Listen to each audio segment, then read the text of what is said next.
Welcome back to the Prospecting Show. Today is May 28th, Thursday, 11:08 Eastern, here with Faris, Ghani. How are you today? Doing well. How are you? Very good, thank you. So kind of to start the show off, one of the things I always like to ask people of is, give us your story. Give us the 5-minute or less of, where you came from, what you're doing now, and kind of what your business is. Yes, absolutely. Thank you very much for having me on the show. I'm originally a native of Pakistan. I was born in England and I grew up in Cincinnati. So I've got a pretty multicultural background.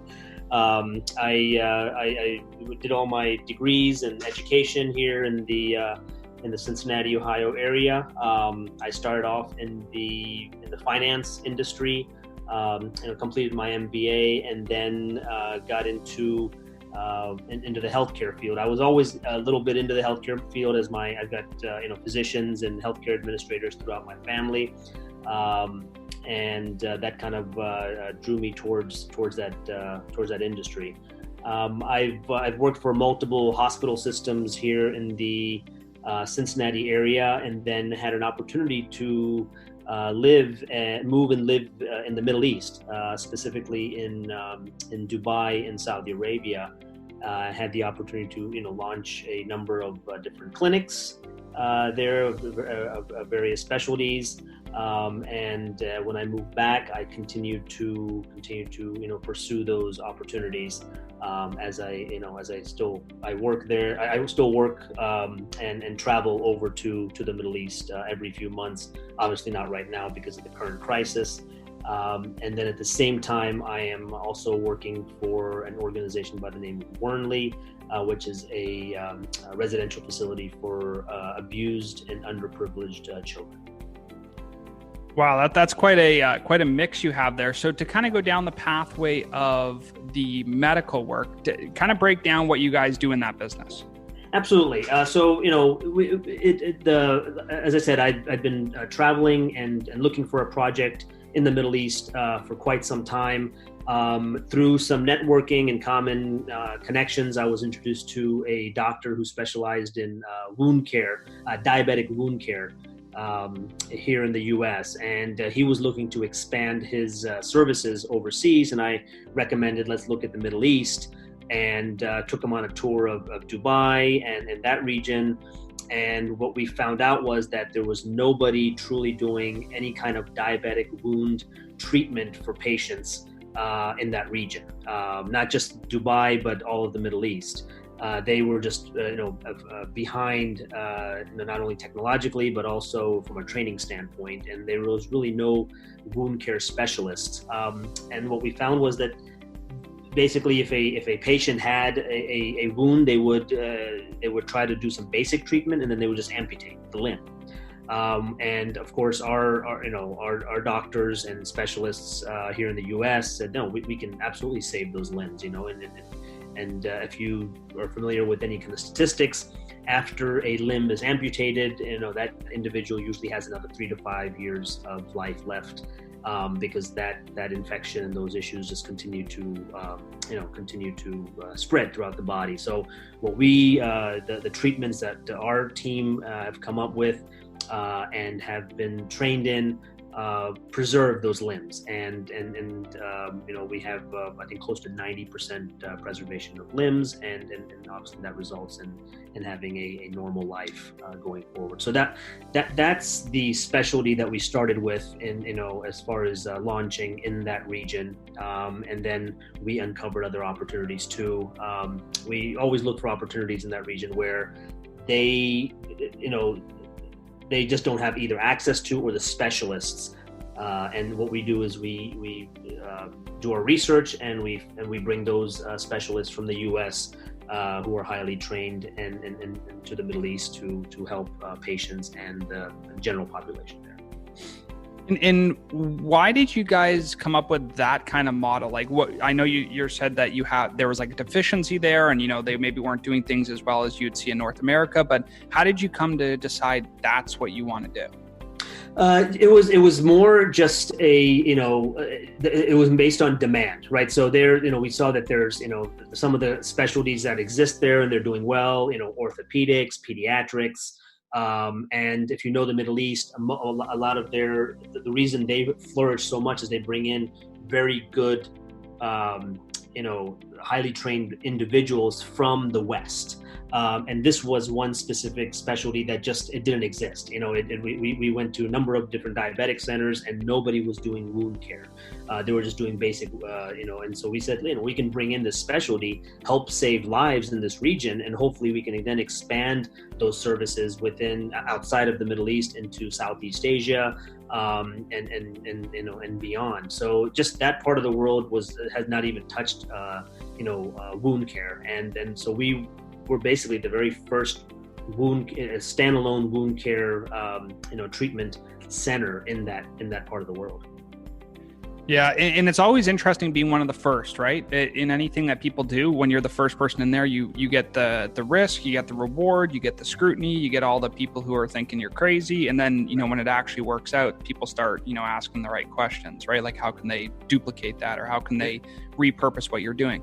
So now that you've had the experience, I know you said you lived overseas and you've lived here in the US, what kind of things do you see that are different between the U.S. culture from the healthcare standpoint and the Middle Eastern culture over there, maybe beyond just the diabetic management? Yep. No, great question. That's a question that's asked often, and during my travels. So in the U.S., you have a lot of red tape with insurance companies.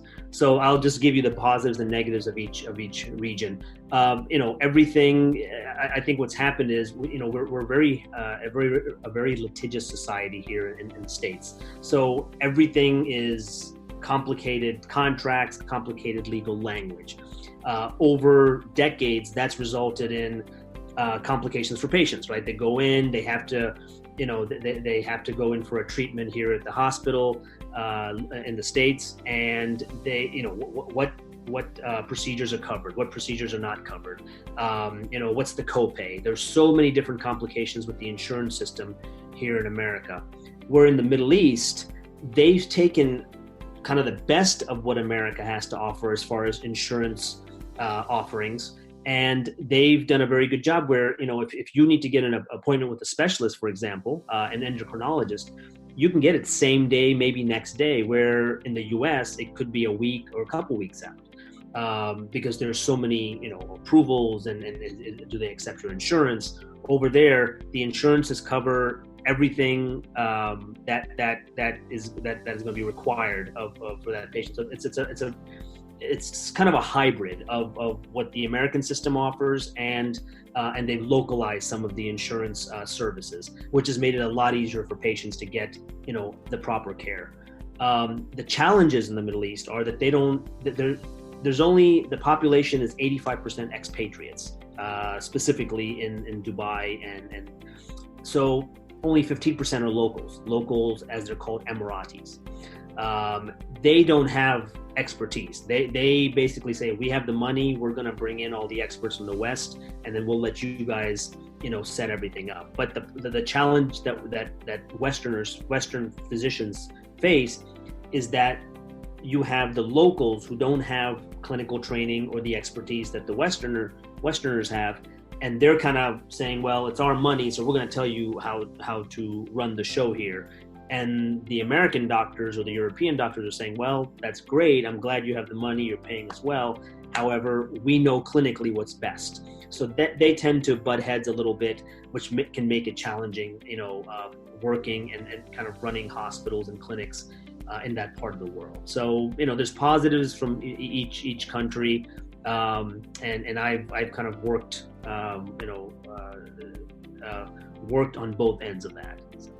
Yeah, and with having your foot in both sides, I think it's interesting because you probably have a unique perspective on what you feel it would be a better fit, right? There's got to be something that North America can take away from the Middle East. There's got to be something that the Middle East can take away from North America in terms of healthcare, and even beyond that, right? Like all the different could be socioeconomic things, could just be financial things. There's a lot of different trends that other parts of the world don't even know exist. Right. Do you find that you are able to make more change over there or more change here in the US? Definitely more change over there. But the caveat with that is you need to know the right people. So if you are, we always talk about networking and who you know. It applies more there than anywhere else in the world. I'm confident of that. So over there, if you, for example, because I live there, I've established a very nice network. I literally connected with the CEO of the largest insurance company in the UAE, in Dubai, in Abu Dhabi, and said, look, we need to add some procedures that are part of the wound care process and specialty, and how do we do that? He said, well, here's a step-by-step process, and I had a direct link to the CEO. He put me onto his clinical team, and we were able to add those services that were brand new to the market. That were not as part of their insurance coverage, and add that in there. It took maybe 3-4 months to get it all done, but it got done. Where in America, I couldn't even imagine trying to connect with the CEO of, say, Anthem or United Healthcare and say, oh, I need to add some services. Who do I talk to? You're never going to get to that point, because here you've got just a lot more red tape, and it's it's all about the bottom line. So insurance companies over there are at the mercy of hospitals and the general population. In America, it's the other way around. Everyone's at the mercy of the insurance companies, and that's really the key difference. Yeah, and when did you start, working through these projects? Like, how long ago, or how long have you actually been doing this kind of work? Well, while I was working here in the States, one of my relatives based out of Abu Dhabi had encouraged me to come and visit and take a look at the healthcare system. So I started to attend the annual Arab Health Conference in Dubai. Every January, I'd go there. I'd fly just to find out, to do my research, make some contacts. I started that probably in 2005 or 6. And I did that for almost 6-7 years before I actually found a project. So I would just fly out there on my own and connect and find out what makes this market, because you really have to understand the market before you do anything. You have to that's one of the biggest mistakes that Westerners make. They don't understand that region well enough when they go to launch their business, specifically a clinic. So I did that for some time, and then once back in 2012, I made a great contact that kind of led me to us establishing a wound care center. Wow. And with your role right now, maybe break down what it is that you do with the wound center. So you have the clinical team, you have some of the management team, and then you're here. So how are you involved with that kind of day to day? Yes. So I was one of the founders of the wound care center on the business side, and then I collaborated with our CEO, who's a wound care specialist and a podiatrist, and he and I kind of came together, and I took kind of the business side. He obviously hired the doctors and established all the clinical pieces, and we came together to launch this. In that region. And my role now that our main clinic, our first clinic is up and running, and will continue hopefully once this crisis starts to die down here in the near future. We will go back and continue that clinic, and my role will be to continue to expand into different countries within that region and work on medical tourism packages. So our goal is right now to have the one main clinic in Dubai in an area that's called Healthcare City, which is everything healthcare, as you can tell by the name. And I have made connections with key individuals in India and Pakistan, Oman, Saudi Arabia, Qatar, Kuwait, and looking to go beyond that, just for patients to come in as part of a medical tourism package. And then whichever country we kind of see that looks like this, there's a large demand, we will then start opening up satellite clinics in those specific markets. So that's kind of our strategy, and that'll be my role to do that. And are you guys all privately funded, or do you have an insurance model? Like, how do people actually access the healthcare? So they have in specifically, so every market obviously has their own system, but in the UAE or Dubai, Abu Dhabi, they have an insurance system. So in order to live in that region, you can't just be there and saying, okay, nobody's a citizen of those countries, right? You have to come there on a work visa. If you come on a work visa, then you have to have medical insurance by law. So you automatically get medical insurance, which is covered by whichever company you work for. and that covers pretty much all your, your required procedures and appointments and visits. Interesting. And is that model similar to the US in the fact that they have a deductible and a copay that they actually follow, or is it structured different? I know you said there are some differences, in the way that the healthcare is actually provided, but how does the insurance work there? Yes. So the similarities are that they do have copays. Those are very, they're all very standard copays. Because remember, that's a dictatorship. So everything is run by the royal family. That's the one thing to remember. There's no democracy. So the royal family says this is the way it's going to be done, and they always look out for the expatriates and their own citizens. So that comes first. Where I know in America, because of the red tape and complications as we're kind of seeing today, patients tend to be kind of secondary, and money tends to be first. So over there, it's basically, you have a basic copay. It's normally not more than 10 or 15 US dollars, max. After that, 100% coverage. The biggest difference between that market and the US is there's no such thing as a concept of a claim. So if you get billed, for example, $100, you will pay $100. You're not going to get billed $500, and then where the doctors in the U.S., they bill out maybe say $500, but then they collect $200, and the rest goes to claims and collections people or billing companies. Billing companies and claims, that concept doesn't even exist in that region. It's basically, you went in there, you know exactly what the fee is, you know exactly what you're going to pay for a surgery, for a procedure, for any kind of medical service. So if the fee schedule says $100, you're going to go pay $100, and you won't be billed another dime. So. That's very interesting. And like when I was practicing, I practiced here in Pittsburgh as a chiropractor. We had the same kind of model, right, where there's some kind of co-payment or co-insurance that exists, and then you would bill out maybe a $200 visit, knowing that you're going to get paid $125 for that service because you're in network with Blue Cross Blue Shield or Aetna or whatever the group is, and it's kind of a bit of a racket, right? Because it's why are we not just billing one-to-one? Like, why don't we just bill $125 and get paid $125 instead of having to reconcile a $400 bill that's now $250, but the patient paid $20, so it's really $230, and it's so complicated the way that they make it. And at the end of the day, I think it creates a lot of work, right? You could probably eliminate 50% of the payroll in insurance companies if they just had a one-to-one billing method. All that personnel that you have, right? You have billing people, you have claims people, you have you have entire industries, right? Billing companies. Over there, when you talk about a billing company, they don't even know what you're talking about. They're like, and it's all fees that are published on the insurance company's website. So and all the insurance companies, they basically have similar fees. There's very few differences. Maybe certain insurance companies are cover a certain specialty more, but the fees are all. So when going into a doctor's appointment, you're going to pay this much and not a dime more. Well, and that transparency is really something I think America, even Canada too, honestly. I know Canada is a little bit more socialist. I grew up there, lived there for 18, 19 years. That is a more socialist model, but even there, you don't really know what you're going to get all the time. You're not necessarily financially paying for it, but there are definitely different types and levels of care that you can get depending on where you go, and there's not really a consistent system that exists there. And that's definitely a valid point. So to kind of go back around on some of this entrepreneurship, like, it sounds like some of these things kind of you worked on, and then, the stars aligned and a bunch of stuff kind of fell together. What do you think your next venture is going to be? You have the clinic expansion that you talked about. What do you see yourself, because you're pretty entrepreneurial, where do you see yourself going next?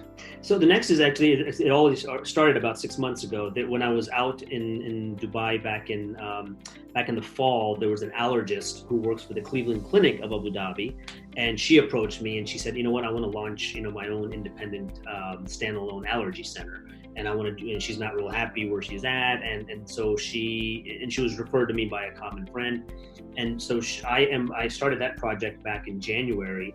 And so we are establishing an independent allergy center, and that we're in the middle of that. We're establishing a company and getting all the CPT codes and everything that's healthcare to get it set up.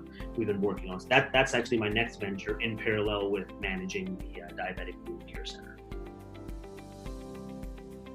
Got it. And in terms of your local work here, I know you talked about, I think it was a charity or 501c3 that you're working with. Maybe talk a little bit about that so that, the people who end up listening to this can understand what your service is here in the U.S. Yes. So the organization's name is called Wernley Children's Home. It's been around for about 140 years. It has a strong connection to Notre Dame because our CEO is a former Notre Dame football standout who played under Lou Holtz's 1988 championship team. So because of that, we have a nice connection to Notre Dame and some of the alumni. And of course, as everyone knows, there's a lot of famous NFL alumni from Notre Dame that were that went there and are connected with Wernley. We are, as I said, 140 years old. It's about a 100-acre campus in Richmond, Indiana, probably about 50 to 60 minutes from the Cincinnati area. And we have an average of, we usually keep a census of about 55, 60 kids on campus that range from ages 7 to 18, 19 years of age. They come from backgrounds, and girls and boys, young girls, 8, 9 years old, who've had to, resort to prostitution, who were kicked out of their homes, who were displaced, orphans. They went through the system. They were involved in, all kinds of human and drug trafficking at a very young age. So every adult that these youngsters have encountered in their life up to the age of whatever they are, 8, 9, 10, 12 years old, they have violated these kids, either emotionally, physically, and these kids really have nowhere to go. So they end up in the system, and the courts in both Indiana, Ohio, Kentucky, they contact us and say, look, we've got this child here in so-and-so county, in Hamilton County, for example, here in Cincinnati, and we don't, can you please come and assess them? So we have a clinical team that goes and assesses the child, sees that, okay, yeah, this child can, make sense for them to come on our campus. They come and reside on our campus. It could be, depending on their situation, as short as a couple of months up to a year and beyond.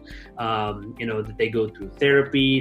We try to get them, educated. I mean, they come with so much baggage that sometimes we're starting off with, and I always tell people, just imagine trying to raise Tarzan, right? Just from the jungle. No one's taught this child how to, comb their hair or brush their teeth or bathe, and we teach them all these skills. And you would think that a 13-year-old boy or girl would know how to bathe, but some of these kids do not. So we're starting from scratch with many of them, and we try to get them to the point when they leave our campus, they're discharged, that they have some level of a normal life, whether they can attend a school, a public school, as opposed to, our campus tutor. If they're 18, 19 years old and they're discharged, we try to get them a job at a Walmart or a Kroger. Those are our expectations. And in your, in your role there, how do you feel like what's the vision long term? Obviously, you have this facility and you have the kind of the right metrics and the people you're trying to help. Where's the expansion, or where's the plans in the future for this organization?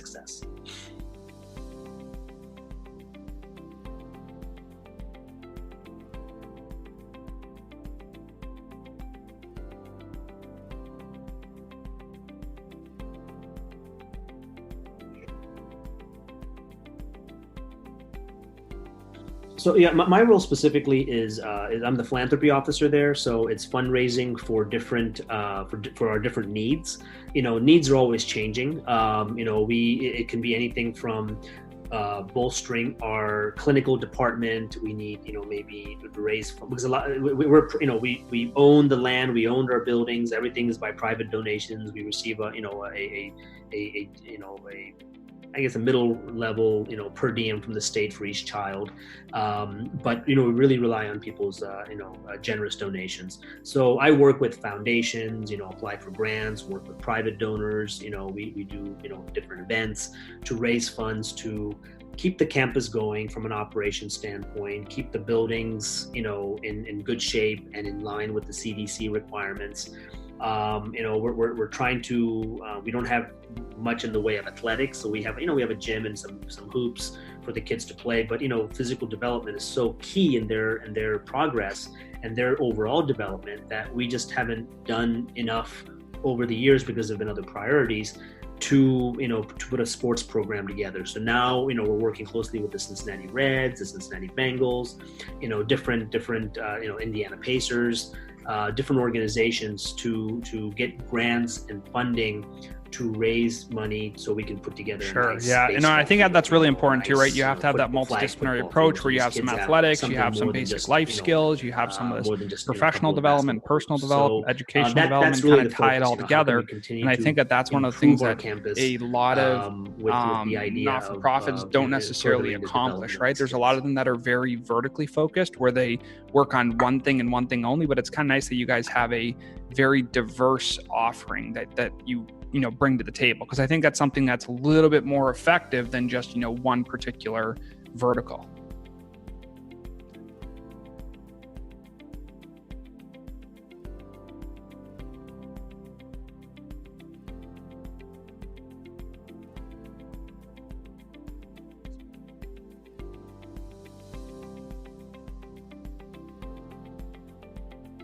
Correct. That is correct. There's just, and the needs are always going to change. I mean, even during this COVID crisis, the expectation, the expectation, and unfortunately, and that's super valuable, right? I think what you guys are doing is hugely useful, and I think because a lot of people should kind of reach out and think what they can do to help. Could you throw out a website or some information so that people can kind of find you guys online through the organization? And just it's kind of a blessing that we're going to be there to help these kids.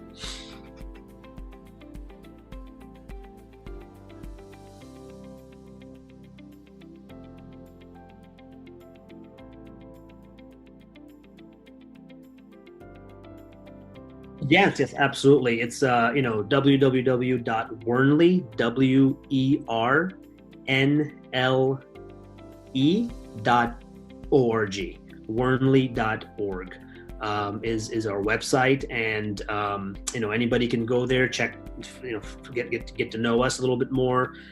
Anyone who's interested in supporting and donating, they can do that right through the website. In fact, we're right in the middle of a 2-day concert, to raise money for Wernle. We had 4 groups perform yesterday, and we have a couple of groups, and including a multicultural group, perform this evening.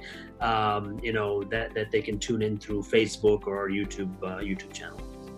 That's awesome. And to kind of wrap up the show, for other people that are interested in your kind of entrepreneurial, mind and what you guys are doing over in the Middle East, what's the best way for them to reach out for you? Is it email? Do you have a website for that business? What's the best way that they can find best way is for them to just they can email me direct or call me. They can call me at 51. I think the best way is just give me a call, and we can talk right through it. 513-417-4039. Again, that's 513-417-4039. Anyone who's interested in speaking to me and saying, we'd love to get to know a little bit more about how business works in the Middle East, and we may even be interested in expanding.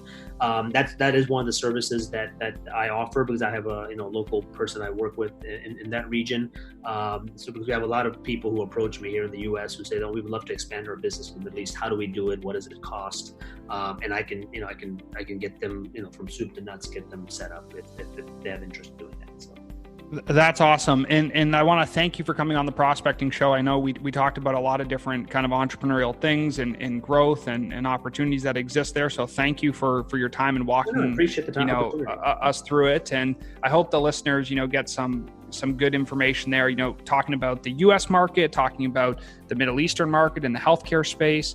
And then also looking at some of the work that you're doing locally here in the United States. And I think those are all super valuable. So thanks a lot for coming on the show. Thank you. I appreciate that.